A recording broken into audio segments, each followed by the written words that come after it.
نہیں تو مروت صاحب یہ جو آپ نے جو پوری ایک چارج فریم کیا ہے، اب یہ پوری کے پوری پی ٹی آئی کی قیادت پر کیا ہے یا آپ سلیکٹو لوگوں پر کر رہے ہیں؟ جو ڈیسیجن میکنگ کی آپ بات کر رہے ہیں وہ کلیکٹیو ڈیسیجن میکنگ کی بات کر رہے ہیں، یا کسی کے نام بھی سلمان اکرم راجہ صاحب کے علاوہ بھی آپ کے کسی کے ساتھ معاملات خراب ہیں؟ دیکھیں، پارٹی میں کوئی کلیکٹیو ڈیسیجن نہیں ہوتا ہے.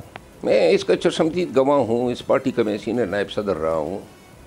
پارٹی میں فیصلہ سازی کے لیے جیل میں خان تک رسائی جن کی ہیں وہ کانوں میں بات دے دیتے ہیں اور 2-3 لوگ جو ہیں اس کو انڈورس کر دیتے ہیں اور فیصلہ ہو جاتا ہے، چاہے کتنا ہی بڑا فیصلہ کیوں نہ ہو. تو ایسے فیصلے جو ہیں کروائے گئے اور ہر فیصلہ اسی طرح کروایا گیا ہے. تو لہذا ان فیصلوں کو ہم بھگت رہے ہیں، پارٹی بھگت رہی ہے.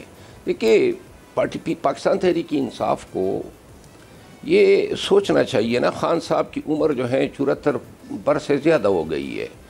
5 سال کے لیے تو انہوں نے اپنا سکہ پکا کر لیا ہے اور 26ویں آئینی ترمیم بھی کر دی ہے. چیف آف آرمی اسٹاف صاحب جو ہیں وہ چیف مارشل بھی بن گئے. ٹرمپ سے توقعات تھی وہ کہاں پہ ٹھہر گئی.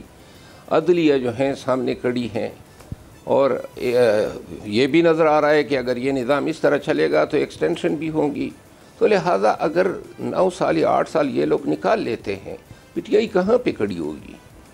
اور پی ٹی آئی کو جو سب سے زیادہ نقصان ہوا ہے وہ نقصان اسی سیاست نے دیا ہے کہ ہم جب احتجاج کے قابل تھے اور کر سکتے تھے تو اس وقت ہمارا آپس کا شیرازہ بکھیر دیا گیا، اور اب جب احتجاج کے قابل نہیں ہے اور مروت صاحب آپ کہہ رہے ہیں، معذرت کے ساتھ میں آپ کی بات کاٹ رہی ہوں، لیکن آپ کہہ رہے ہیں احتجاج کے ہم قابل نہیں ہیں. علی امین گنڈا پور صاحب کہہ رہے ہیں اس دفعہ احتجاج بھی ہوگا، ہم ویپنز بھی لے کر آئیں گے. جو ہے وہ جنہوں نے ہمیں 1 گولی ماری ہے ہم ان کو 10 گولی ماریں گے. تو اس کا تو مطلب ہے ابھی بھی وہ تگڑے ہیں.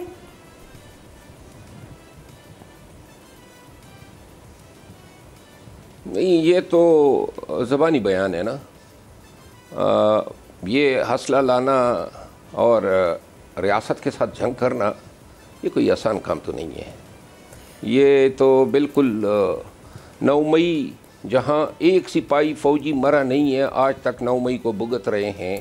اور 9 مئی کے نام پہ پی ٹی آئی کے ساتھ جو ہوا، اب کسر اسی عمل کی رہ جائے گی کہ جی آپ اسلحہ لائیں اور پھر جنگ چھیڑیں.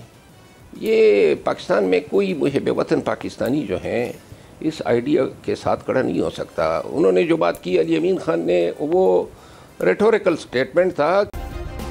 سبسکرائب کریں اور بیل دبائیں تاکہ کوئی خبر رہ نہ جائے.